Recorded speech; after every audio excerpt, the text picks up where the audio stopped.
Welcome to Not Milk Never Milk. Subscribe if you're lactose intolerant. You begin by obtaining and protecting the API key. Create the key in the provider console and immediately place it into a secure store or an environment variable named cursor API KEY. Once done, restrict its permissions to only the scopes cursor needs and set an expiration if supported. You also record who can access it and rotate keys. This prevents accidental leaks and gives you control. Make sure to test retrieval from the store before proceeding to integrate into your code. You now wire the key into Cursor. In your application Bootstrap, load Cursor API KEY from the Environment or Secrets Manager and pass it into Cursor's client initializer so requests include the authorization header. Once integrated, implement token refresh or rotation hooks to avoid downtime when keys expire.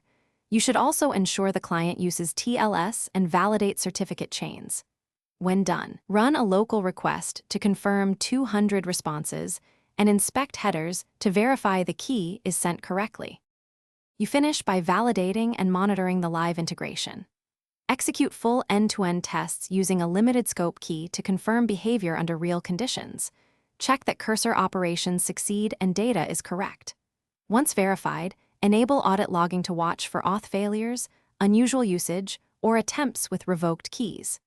You should add alerts for rate limit breaches, repeated 401, or expired key errors so you can react fast. Troubleshooting tip: if requests fail, confirm the env variable is loaded and the authorization header. Thanks for watching. If this was helpful, leave a like and consider subscribing. See you next time.